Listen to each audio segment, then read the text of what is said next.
Hello everyone, this is the very first video in our series, Scenes That Can't Be Missed in the new Harry Potter series on HBO Max.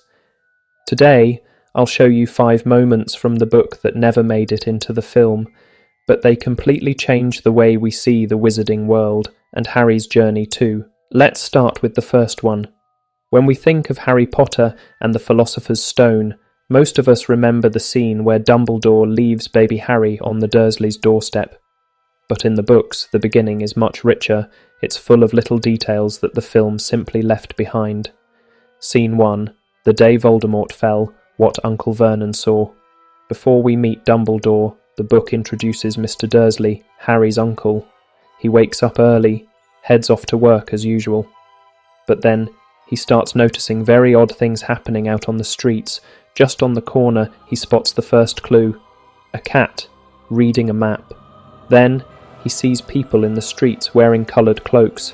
At the office, everything feels normal. He almost forgets what he saw, until he goes out to buy a snack. And there they are again, people in cloaks.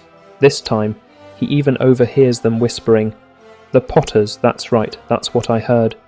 Yes, their son, Harry." The rest of the day, he can't stop worrying. And when he finally leaves work, he bumps into an old man in a cloak. The man beams at him and says, "Don't be sorry, my dear sir. Nothing could upset me today. Rejoice, you know who has gone at last.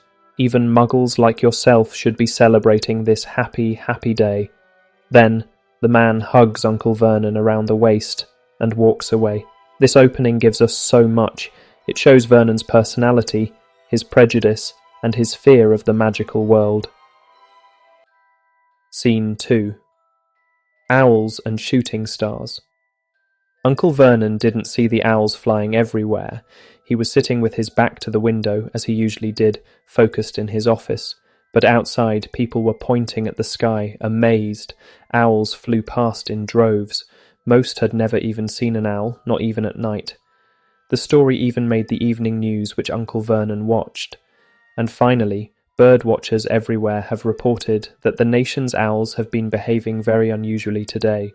Although owls normally hunt at night and are hardly ever seen in daylight, there have been hundreds of sightings of these birds flying in every direction since sunrise.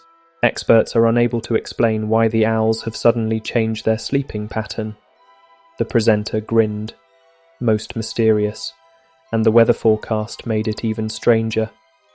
And now, over to Jim McGuffin with the weather. Going to be any more showers of owls tonight, Jim?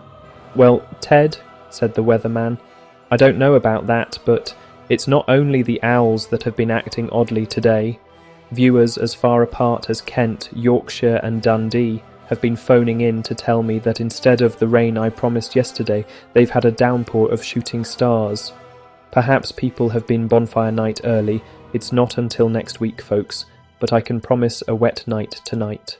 Finally, after 11 years of Voldemort's reign, wizards had an excellent reason to celebrate. The owls filling the skies and the shooting stars were no coincidence. They were wizards rejoicing in Voldemort's downfall with spells, spreading the news through owls, and even walking in daylight dressed in wizard robes. They may have been careless, but it was quite a celebration. I find these little clashes between the two worlds fascinating, and this moment captures that perfectly. The day Voldemort fell, a historic day, when even muggles couldn't help but notice something extraordinary was happening. The film leaves all of this out, and we lose that sense of how the ordinary and magical worlds were colliding. Scene 3. Harry's childhood magic. Harry couldn't explain why weird things kept happening around him. Even before the zoo incident with the snake, strange things had already happened. Once Aunt Petunia cut his hair really short, leaving a fringe to hide his scar. He worried all night about the kids at school laughing, but the next morning it was back to exactly the way it was. Another time she tried to make him wear one of Dudley's old outfits, a brown romper with orange pom-poms. The more she pushed, the smaller it got until it looked like it was made for a doll. Petunia gave up, and Harry escaped punishment. And then there was the day he ended up on the school roof. Dudley's gang was chasing him, and all he had done was jump behind some trash cans. Somehow, he landed on the chimney. These small, almost funny moments may make you smile at first, but behind the laughter lies the reality of Harry's harsh childhood and the magic that was always part of his life. Scene 4. The encounter with Draco Malfoy. We know that Harry and Draco meet at some point. In the movies, it happens at Hogwarts, but in the books, the scene is different. It's worth highlighting because it shows the two characters together even before they arrive at school. Harry was doing his school shopping in Diagon Alley. When they arrived at Madame Malkin's robes for all occasions to buy the uniform, Hagrid, still feeling queasy from the ride in the Gringotts carts, asked if he could step over to the leaky cauldron to take a tonic. So Harry entered the shop alone, a little nervous. There he noticed a pale, sharp-featured boy standing on a stool, adjusting his new robes, Draco Malfoy. Soon after, Harry was placed next to him to try on his own uniform, and that's when they started talking. Curious and a bit arrogant, Draco asked several questions. If Harry had a broomstick, if he could play Quidditch, and which house he thought he would be in. He mocked Hufflepuff, saying he'd rather leave the school than be sorted there. He also remarked that other kinds of people shouldn't be allowed into Hogwarts, and even spoke ill of Hagrid. With every question, Harry liked the boy less. Draco, however, still didn't know who Harry really was. When he asked for Harry's last name, Madame Malkin entered the room and interrupted the conversation. This encounter, more intimate than in the movies, clearly highlights the differences between Harry and Draco, setting the stage for the rivalry that will continue throughout the books. Scene 5. Peeves, the Poltergeist. Peeves is a character who didn't make it into the movies, but throughout the saga, he appears in several moments that trigger important events for the story.